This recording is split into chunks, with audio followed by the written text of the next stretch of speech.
A Miami pharmacist will spend the rest of his life behind bars after pleading guilty to traveling to Colombia dozens of times over the last few years, specifically to have sex with minors. The evidence against him was as sickening as it was overwhelming. And plus, we're going to sit down with the CEO of an organization that is dedicated to helping girls in these awful situations to get a behind-the-scenes look from somebody who had a direct impact on this case. Welcome to Sidebar, presented by Law&Crime. I'm Jesse Weber. Hey everybody, this is another Law&Crime legal alert. Did you know that children are being diagnosed with serious conditions like type 2 diabetes and non-alcoholic fatty liver disease, and the research is potentially linking ultra-processed foods to all this? Yeah, well, Morgan & Morgan, they're stepping in to fight to hold these food companies accountable. With decades of experience fighting large corporations, they're ready to stand up for the families who deserve justice. So if your child under 21 has been diagnosed with type 2 diabetes or fatty liver disease, then visit www.forthepeople.com/food or scan the QR code on screen to learn more. On April 19th, 2024, 43-year-old Stefan Andres Correa was standing on a jet bridge at Miami International Airport, waiting to board a flight to Bogota, Colombia, en route to the city of Medellin. Now, the Ecuadorian-American national was suddenly surrounded by officers. According to news outlet El Tiempo, 5 officers asked Correa to get out of line and said they were going to search his carry-on bags. The U.S. Attorney's Office for the Southern District of Florida says investigators found he was carrying 9 cell phones, and on those phones were 100 photos and videos of Correa having sex with more than 50 minors, some of them believed to be as young as 10 years old. How brazen is that, by the way? Right there in the airport boarding a flight, photos, videos of children being sexually abused by him. Does it get more horrific than that? Now, according to Homeland Security, Correa, a pharmacist in the Miami area, had apparently traveled to Medellin dozens of times for the express purpose of having sex with underage girls. And his chat messages bear that out. Correa was found to be chatting with multiple pimps in Medellin about the types of children he likes and what he wants to do to them. Now, the messages, understandably, are quite upsetting, but I do want to share a little bit of the back and forth that was included in Correa's indictment because it really does illustrate Correa's depravity and why he is now going to spend the rest of his life behind bars. According to an affidavit from a Homeland Security investigator, this conversation took place between a sex trafficker and Correa in April of 2024, just before his arrest, as he was planning to travel to Colombia. The affidavit notes that the messages have been translated from Spanish into English for the purposes of the indictment, but here you go. Correa says, "You know my taste, very skinny. How old and when is the birthday?" The trafficker responds, "Yes, obviously. She'll be 12 in July." "Okay, her and Manuela confirmed." "Got it. At what time will you be in Medellin?" "In the afternoon." The trafficker then recommends another girl for Correa. Trafficker says, "Love, what if I take Natalie? How much for her?" Correa responds, "Natalie turns 11 or 12 in December. She turns 12. Is she ready for the whole thing?" "What you mean? Is she going to allow me to go all the way, or is she going to cry and ask me to stop?" "Obviously she will." Correa then discusses payment, 300,000 Colombian pesos, or around 75 US dollars. Correa messages, "Okay, so 300,000 for you and 300,000 for her and an iPhone 7 or 8 Plus. You need to be in the bathroom, please, so there can be privacy because she'll probably cry again because of the pain. Like that, she'll know there's no turning back. She'll have to allow me to enjoy myself, and she can try to enjoy herself. If she behaves and takes good care of me, you can keep bringing her, and you'll each get 300K. He goes on to say things like, "She needs to understand that she needs me to enjoy myself without turning back, and she's not the first virgin that has cried to me." Correa also says that if the girl brings a friend that he likes, he'll give that girl an iPhone as well. Just pretty sick, disgusting stuff, to say the least. Now, according to the indictment, between 2022 and 2024, Correa told investigators he traveled to Colombia 45 times. And it wasn't just Correa who was apparently caught in this anti-sex trafficking operation, because he apparently used digital Colombian banking apps that investigators were able to follow the money to some of the alleged pimps. 2 women, both 19 at the time, were arrested in Colombia. According to outlet El Nuevo Siglo, Lina Marcela Velázquez Maldonado handed over her own 11-year-old cousin to be abused by Correa. She's already been sentenced to 21 years and 2 months in prison. Another woman, Maria Camila Cano Cuervo, is being prosecuted for allegedly organizing a meeting between Correa and a 15-year-old. She's been released from custody as the case progresses. This is according to El Nuevo Siglo's reporting. News outlet Santa Marta Al Dia reports that at least 6 victims were forensically interviewed by Colombian police and were able to corroborate what happened while Correa was in the country. Now, Correa, he changed his plea from not guilty to guilty in federal court in Florida, was sentenced at the end of June, and in its sentencing memorandum that was filed with the court, the prosecution pointed out that Correa could be eligible for decades in prison for even victimizing one child. But they know of at least 50. Quote, the defendant's conduct in this case was egregious. Just from the evidence the government has available to it, the defendant engaged in commercial sex acts with minor children between the ages of 10 and 17 repeatedly over a 2-year period. To date, the government has identified over 50 minor girls who were victimized by the defendant throughout the offense conduct. Ever proud of his preying on these minor victims, the defendant also secretly recorded his sex acts with them and saved them to his private collection on his Google Drive. Correa himself wrote a letter to the judge prior to sentencing saying that his attorney had failed him. He wrote that his attorney, Albert Quirantes, didn't tell him when his confirmed sentencing date was, and he had to find out through a third party. He also accused the lawyer of not being professional. Correa wrote, Mr. Quirantes failed to provide me all the government's evidence against me until after I signed my guilty plea. It is as if he unethically held the evidence hostage until I agreed to the government's guilty plea offer, to which Mr. Quirantes refused to counteroffer despite my requests. He also confirms that there was incorrect information in the evidence files. Quote, primary victim's age is incorrect in all documents, including guilty plea and factual proffer. The official birth certificate in the government's evidence files does not match the age stated.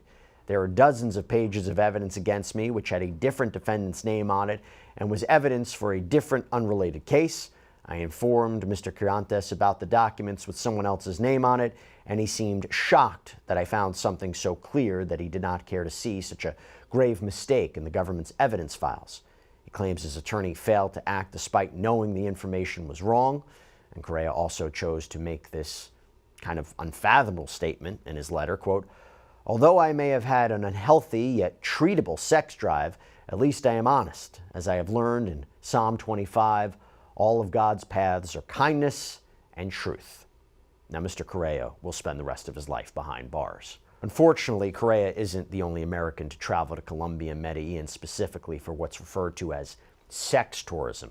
Sex work is not illegal in Colombia, and the age of consent is apparently 14, but paying a minor for sex is illegal. According to a 2024 article in El País, Medellin's mayor declared that the city had, quote, hit rock bottom after an American man named Timothy Livingston was found with 2 girls aged 12 and 13 in a luxury hotel room. El País reports that since he wasn't caught in the act of actually abusing the girls, he was released from custody and almost immediately flew back to the United States.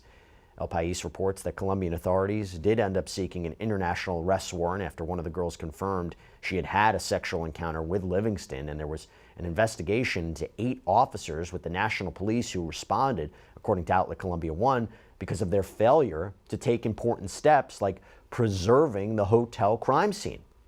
As for Livingston in 2024, according to Colombia One, Interpol put out a blue notice for him, meaning that he's wanted for questioning in connection with a crime, but we weren't able to find any updates since then. Obviously, this is a sensitive but important topic to talk about. And for that, I want to bring on a special guest. I want to bring in Tyler Schwab. Now, Tyler is the CEO of Libertas International. This is an NGO dedicated to the prevention, liberation, and restoration of survivors of human trafficking and sexual exploitation in Latin America. Tyler, thank you so much for coming here on Sidebar. Really appreciate it. Yeah, so our organization, you described our mission really well. And basically what we do is we support survivors of human trafficking in their healing process, getting them from point A to point D to point Z, wherever they're looking to get to. And unfortunately, because of the work that we do, a lot of the people that we find who are the abusers in these cases are American tourists, American citizens. And so it's kind of like there's two ways where we work the problem. Is one, we collaborate with local authorities to ensure that they have the information that we have about these American sex tourists, about these people that travel to the developing world to abuse kids, and then helping a survivor heal, helping her get educated, heal from addiction, heal from physical trauma, mental trauma, to get to a point where she is self-sufficient, he is self-sufficient, and they can fly on their own. So in a nutshell, that's what we do. Is we work on the aftercare side and the justice side. That's incredible work. That is incredible work and so necessary, because as you know, talking to you and hearing about this case, this happens. It's prevalent. And here you were directly involved in getting justice for some of Correa's victims, right? Yeah, I mean, I can't take much credit because I don't think it was me. I think it was definitely like these amazing survivors. Like it's easy to offer support, but it's the hard thing is to take that support, take advantage of it, utilize it, invest in yourself to where you are addiction free, where you are free of exploitation, where you can study and where you can travel to Miami to testify in a federal sentencing.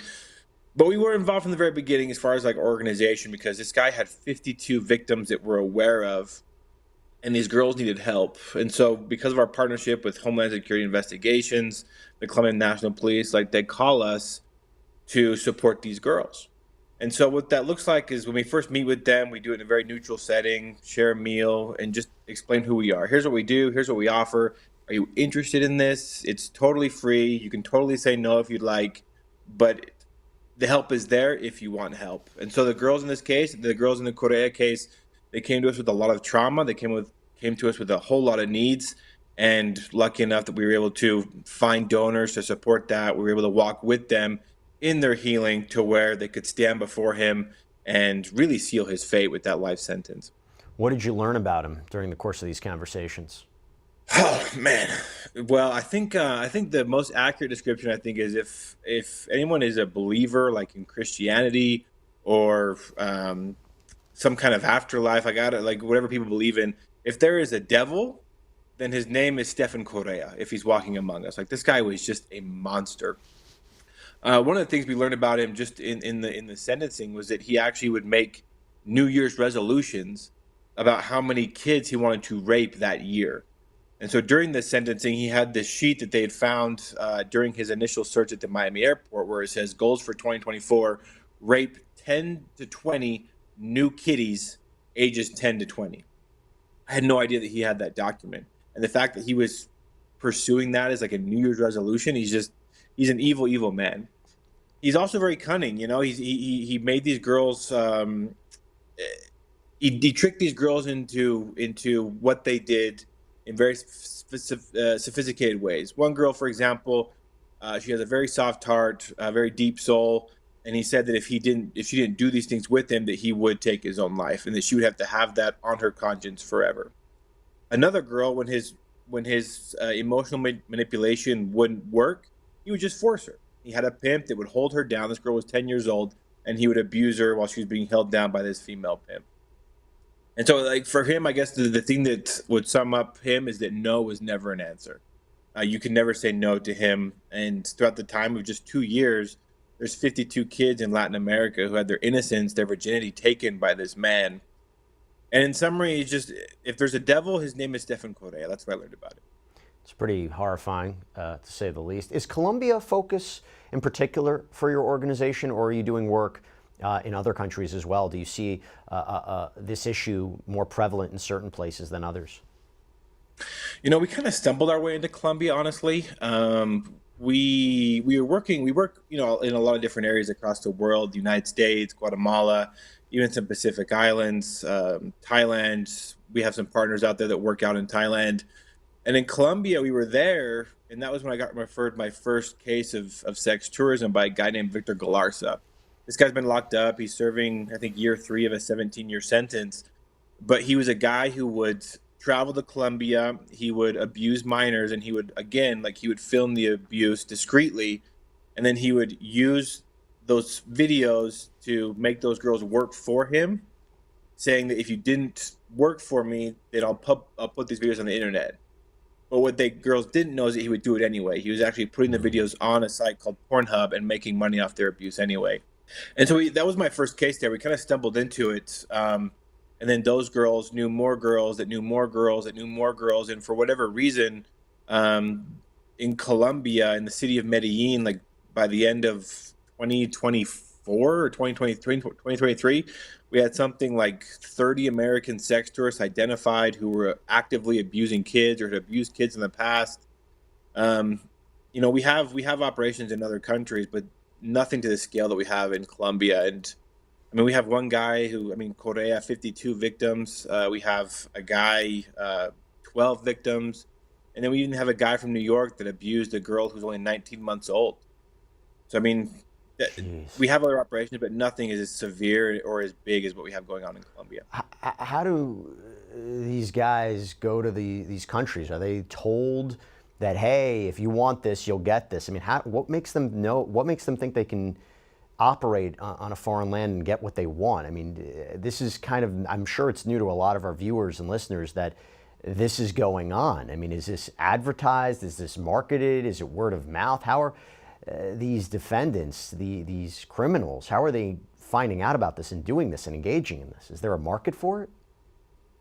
Yeah, I think there's a market for it. I think that's the biggest problem. It's like just basic supply and demands. Is because there's a demand for it, people are going to make a supply for it, and it's all over the world. Like even where I'm from in Wyoming, we get cases of human trafficking all the time in this the smallest state in the union. And a lot of these guys, like what I've learned over the last few years, is just how connected they are. To where if there's a guy who's abusing a girl in a place like Thailand or a place like Uganda or a place like Colombia, they're communicating with other people. They're doing the same type of thing. Because the Correa case actually came to pass because of a different guy who was caught in a very fancy hotel in Medellin with 2 underage girls, and he escaped justice. He escaped Colombia, and he went back to the United States, and Colombia kind of exploded in protest and in anger. And during the investigation, come to find out that this guy who had escaped was in communication with Stefan Correa. They were abusing some of the same victims. He got on the alert, he got the flag, and what they found, is just a suitcase full of horrors on his way back to Colombia. And so these guys communicate. And so if there's one guy that's living in Dominican Republic that's abusing some girls down there, he's communicating to other people that have the same type of interest, which is really scary. The internet has made the world so small to where you can have a friend, a pedophile friend who lives in another part of the world that you're actively communicating with, sharing material with, and before long, those same friends end up traveling to the same place to sometimes even abuse the same kids. Do you find that most victims want assistance, that they want to get out, that they want to, try to return to what a normal life is? Or do you see that they're, I don't know, maybe desensitized to this because if they've been abused for so long, this might be their new normal? I mean, but do you find that they want assistance? Do you feel any sense of pushback? Yeah, it's a great question. I think you talk about like this, they're accustomed to the abuse, and that is true. And no one likes being taken out of like their comfort zone, even if their comfort zone is hell, because they're so used to it. Like the girls in the Correa case, the first time we took one of them out to dinner just to offer their help, like they were like, well, what do I owe you? What do I have to do? Wow. What do I need to, give in return to you? She knew it wasn't anything sexual, but she knew normally she would have to give something in return for this free meal that we're giving her. And we were just like, no, you don't have to give us anything. Like you don't have to say yes to like the help that we're offering you. Like this meal is totally free and you can stop anytime you want. And that's like the beginning of like our process with them, is letting them know that like safe people that are caring, that are supportive, they will give you support without expecting anything in return. I think that's the most pure form of just support and love. And the girls in our foundation are not used to that. And so it's part of the process to give them a new normal of seeing what real healthy normal looks like. And it's a hard process. It's a lot of these girls come from a lifetime of abuse. We always tell people, like, for a young 14-year-old kid to end up in a hotel room of an American tourist, there's a lot of trauma that has to happen before that comes to pass. And every girl that we ever got that has been rescued from an American sex tourist, just a lot of trauma to undo, a lot of trauma to work on. But they do want help. they recognize that this is not the life that they want to live. Most people that live in this life for a long time end up dead. And so they want out, they want help, but they've just never been able to have the ability to get help. And so when we show up and we offer help totally for free, especially when it comes to like education, because true freedom is not rescuing a girl from an American tourist. True freedom is when you rescue that girl and you give her the power to testify in court, or you give her the power to become self-sufficient economically in a way that's not exploitive. That is what true freedom looks like, and that's what most of our investment goes into. And you have a staff of mental health experts, or who else is helping these victims?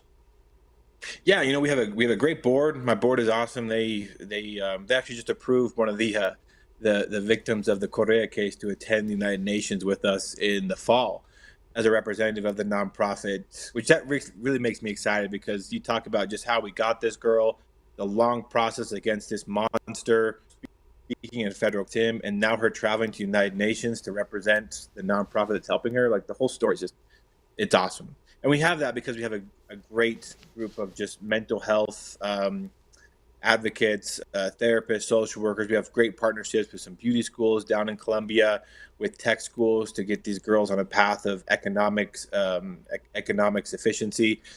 We have a guy he's called our director of justice, and he's kind of the linchpin between Homeland Security investigations, the Colombian police, to ensure that the information that our girls give us gets communicated to the authorities, and then vice versa. Like, if there's some kind of news in the case, there's some kind of update, there's some kind of need that law enforcement has that we can help fill, that usually comes through him. And so he's the linchpin that kind of keeps our whole justice portion of the nonprofit together.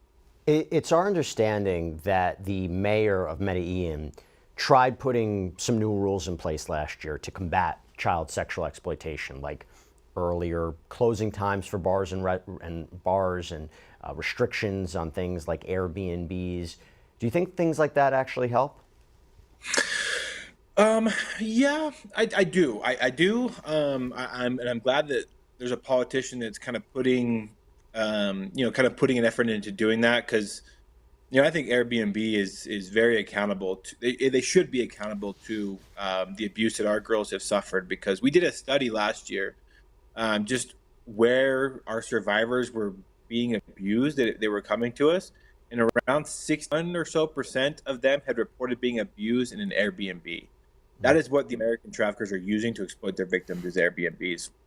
And so I think holding that company accountable in whatever way you can, including on the side of public policy, like the mayor did, I think it only helps. I don't know if some of those restrictions are still in place. It's really tough to combat like a culture, and through the last few years, there's a news article that labeled Medellin as the biggest brothel in Latin America, which we totally disagree with, but it attracts a specific type of people. They're looking to abuse kids, get away with it, to exploit the vulnerable. I think, honestly, the best prevention, like, you can put the restrictions on Airbnb, you can hold them accountable, you can close the parks where a lot of like the prostitution happens. But I think something like this that happened on Friday is the best prevention. Because a lot of these people commit these crimes because they think there's not a consequence to doing it, that Colombian children are just valued less than American children, or you can do it in Colombia and maybe they'll hold you in jail for 2 years and let you go. But a life sentence, like, that sends a message of like, the Americans are taking this serious, the Colombians are taking this serious, and the days of Americans traveling to abuse kids in the developing world, they're coming to an end. And this really is just a historic sentence. And I feel like this will divert more people to coming to Colombia to commit these kind of crimes than anything else, because a life sentence, that's a long time. And this is really the first time that a life sentence has been given to one of these type of people.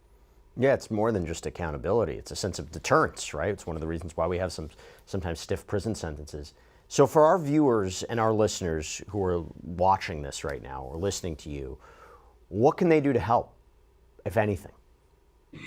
Yeah, I think first thing is, visit libertasinternational.org and make a donation. Become a monthly donor, support our work. Obviously, the work that we do is expensive. Having all these girls go to school, travel to testify in court, like, they're not expenses that are cheap, but they're expenses that are worth it, because it empowers these girls to take their power back, to speak their truth, and to hold these predators accountable. in a way where, two countries were essentially listening, which I think is just a monumental moment. And so, like, the first thing I would suggest to people is, if you have the means, go to libertasinternational.org and make a donation. But, like, if you're passionate about prevention, if you're passionate about awareness, if you live in another part of the world, or another part of the country, there's some amazing anti-trafficking nonprofits all over the country that do some amazing work that could always use things like funding, like donations, but also things like blankets during the winter, food during the summer. They always have these different needs for the people that they're serving. I would say that's the first thing you can do. The super cheap way, an easy way, is to go on social media, follow libertasinternational.org, give us a share, give us a like, find out about our stuff. We have a podcast that people can listen to find out more about, like, our work and the cases that we do. And I think just, speaking up and raising your voice, I think, is the best way. I mean, the reason that I think what the mayor did was so impactful in a way is that he's starting to name the crime. And when he started to name what was happening, that sex tourism is actually illegal, there's a lot of girls that came forward because they didn't know that what was happening to them was actually a crime. We see that a lot, where these girls that come from a lifetime of abuse, they don't know that anything bad is happening because they haven't known anything different. And so when they're given the words to know, hey, I'm being trafficked, hey, I'm being sexually abused, hey, I'm being, whatever, it gives them the voice and the power to speak. And once they speak, good things can happen, but they have to have the words to know what's happening to them. And so just speaking up and sharing, I think, is a great way where we can all use our voice and give a voice back to the ones that are the most vulnerable. Well, I hope everybody can check out the work that you're doing at Libertas International. It is incredible work that you and the team have been doing, really saving lives, I think, is the best way to say it. You might not want all the credit, but I'm going to throw it out your way. Really saving lives, doing such important work. So thank you for the service that you're providing. And Tyler Schwab, thank you for taking the time to come here on Sidebar and tell us all about it, and also your connection to this unfortunate case, to say the least. I appreciate it. Thank you guys for having me on. And that's all we have for you right now here on Sidebar. Everybody, thank you so much for joining us. And as always, please subscribe on YouTube, Apple Podcasts, Spotify, wherever you should get your podcasts. I'm Jesse Weber. I'll speak to you next time.